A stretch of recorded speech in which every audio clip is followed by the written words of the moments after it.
Айбанаттардын талашы. Элдик жомок. Илгери адам ата жаралып, жыл эсебин атоо тууралуу ойлонот экен. А дегенде ар бир жылды жаныбарлардын аты менен атоону чечет.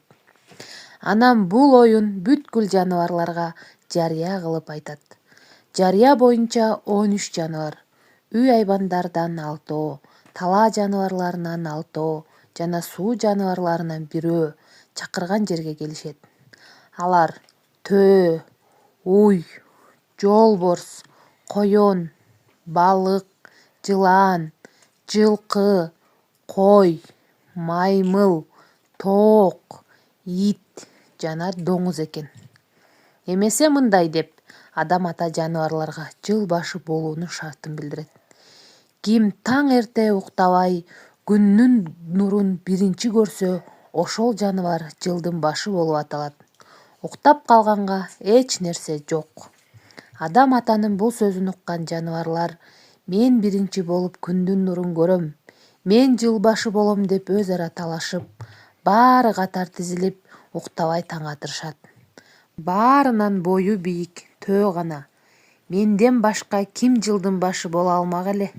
Менин боюм баарынан бийик. Ошондуктан таң эрте күндүн нурун мен гана биринчи көрөм деп кыялданат. Бирок күн чыгаар кезде көзү илинип уктап кеткенин билбей калат. Аңгыча күндүн нурун мен биринчи көрдүм деп чыйпылдаган чычкандын үнү чыгат. Сен тырмактай болуп чөптүн арасында жүрүп, каяктан күндүн нурун биринчи көрмөк элең, дейт төө чочуп ойгонуп.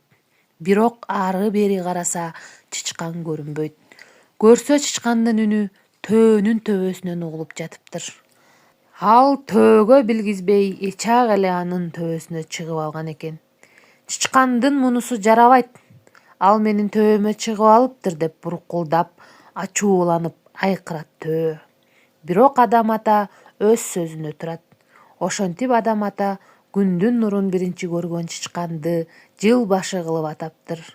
Калган жылдарга катар турган жаныбарлардын аттарын бериптир. Тизилип тургандардын акырындагы доңуз жыл аягы болуптур.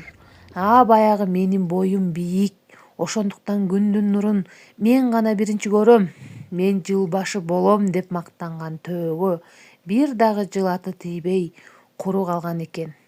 Ошол үчүн ар ким өзүнүн мүмкүнчүлүгүн карап, курулай мактана бербеш керек экен.